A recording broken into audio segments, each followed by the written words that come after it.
पाई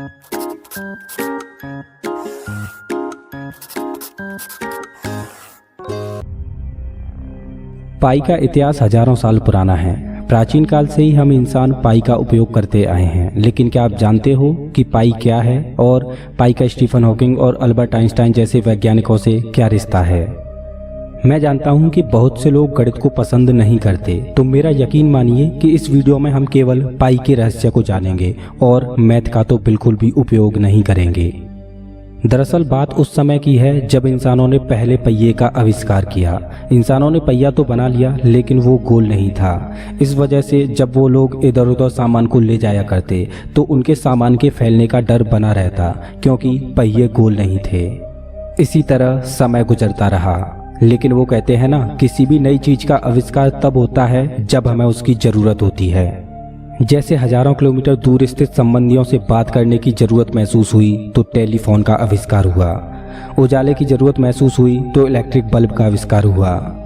मतलब जब हमें कोई समस्या महसूस होती है तब उस समस्या से निजात पाने के लिए हमारे दिमाग में एक नया आइडिया जन्म लेता है और हो जाता है एक नया आविष्कार।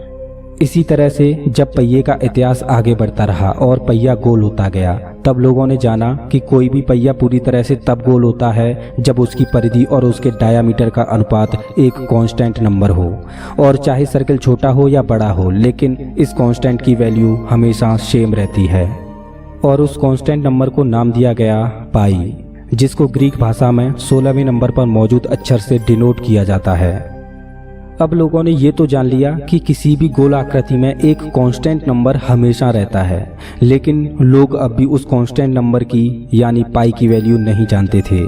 और मजे की बात तो ये है कि पाई की एग्जैक्ट वैल्यू तो हम आज भी नहीं जानते, और सुपर कंप्यूटर ने तो पाई की वैल्यू निकालने से हार मान ली।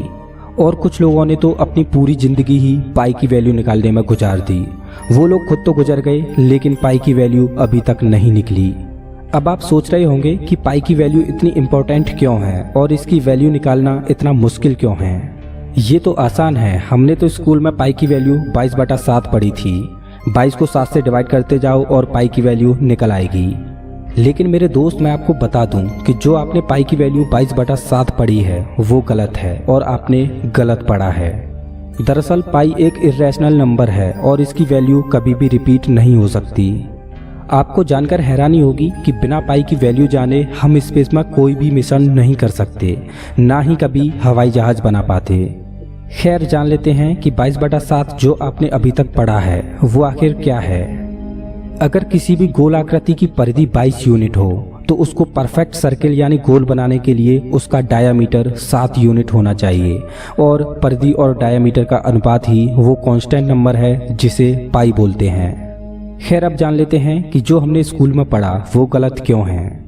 दरअसल जब हम 22 को 7 से डिवाइड करेंगे तो वैल्यू कुछ ये होगी जो आप अभी अपनी स्क्रीन पर देख रहे हो।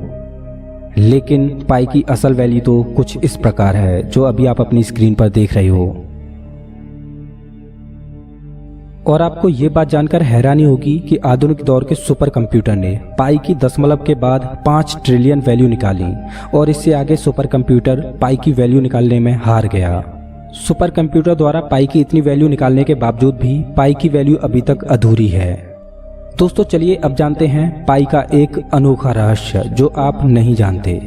क्या आप जानते हो कि पाई डे भी मनाया जाता है और वो है 14 मार्च। लेकिन पाई डे 14 मार्च को ही क्यों मनाया जाता है? तो इसका जवाब पाई की वैल्यू में ही छिपा है। और आपको जानकर हैरानी होगी कि 14 मार्च को भी पाई डे सेलिब्रेट करने के लिए एक निश्चित टाइम है, और वो है दोपहर के 1:59। अब पाई डे इसी समय सेलिब्रेट क्यों किया जाता है?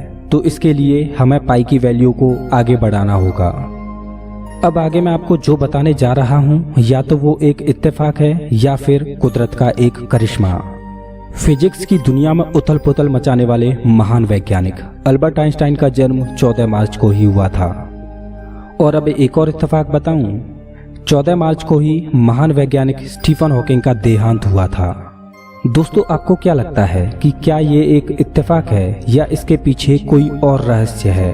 प्लीज कमेंट बॉक्स में जरूर बताना। अगर वीडियो अच्छा लगा हो तो लाइक कीजिए, और ऐसे ही मजेदार वीडियोज के लिए चैनल को सब्सक्राइब कीजिए, साथ ही बेल आइकन को दबाइए।